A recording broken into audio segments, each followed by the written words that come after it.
ভিডিওটা প্রথমে দেখুন, তারপর কিছু বলবো ইনশাআল্লাহ।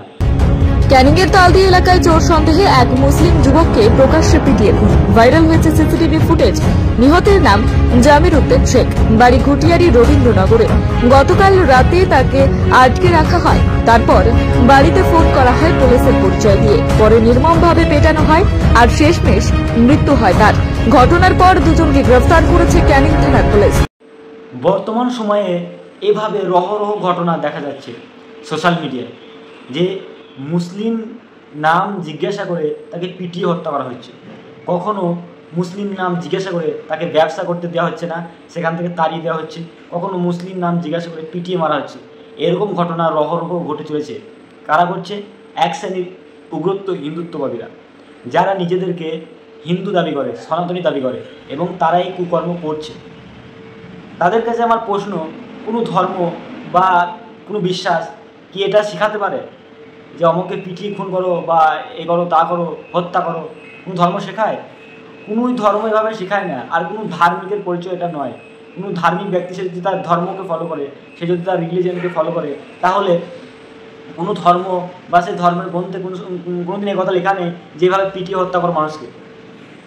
এটা কোনো ধার্মিক ব্যক্তির পরিচয় নয় যে মানুষকে এভাবে পিটিয়ে হত্যা করে টানতে টানতে নিয়ে আসা হচ্ছে।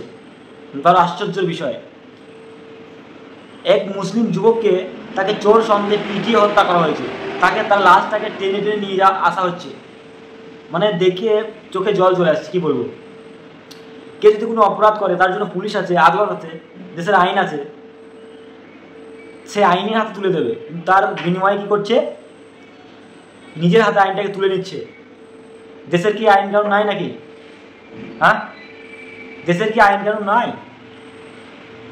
যদি আইন কানুন নাই থাকে তাহলে বন্ধ করে দিন আদালত, পুলিশ স্টেশন, সব কিছু নিজের হাতেই চালান। মানুষকে যা মন তাই করুন। অদ্ভুত ব্যাপার। এক মুসলিম যুবককে চোর সন্দেহে তাকে পিটিয়ে হত্যা করে দিল। তাকে যদি সে চুরিও করে থাকে, তাকে থানায় বা পুলিশের কাছে তো পাঠানো দরকার ছিল। সেটা না করে তারা নিজেকে পিটিয়ে হত্যা করেছে। তাদেরকে তারা দাবি করছে যে আমরা হিন্দুত্ববাদী, আমরা হিন্দু, আমরা সনাতনী। কোনো ধার্মিক ব্যক্তি কি এরকম করতে পারে? কোনো ধর্মকে এভাবে শেখায় না। তাই এরকম ঘটনা মানে অন্য রাজ্যে হচ্ছে, অন্য রাজ্যে হচ্ছে, কিন্তু অন্য রাজ্যে আগে হতো, কিন্তু এখন আমাদের পশ্চিমবাংলায় হচ্ছে। পশ্চিমবাংলায় এর সমাধান কি? এই যে সমাজে এত ধর্ষণ, রেপ এবং মার্ডার, ছিনতাই, এই সমস্ত সমাধান হচ্ছে ইসলাম। ইসলামই আছে একমাত্র সমাধান। ইসলাম ছাড়া এর কোনো সমাধান নেই। কেউ এর সমাধান দিতে পারবে না ইসলাম ছাড়া, আল্লাহ সুবহানাহু ওয়া তাআলার একমাত্রই বিধান ছাড়া।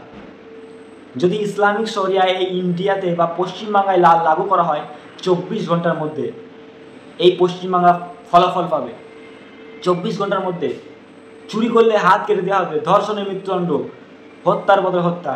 ইসলামে যে কানুনগুলো আছে এই শরিয়া যদি প্রয়োগ করা হয়, ইনশাআল্লাহ ইন্ডিয়া কেন যে কোনো দেশে যদি এই শরিয়া প্রয়োগ করা হয়, সঙ্গে সঙ্গে এর ফল পাওয়া যাবে।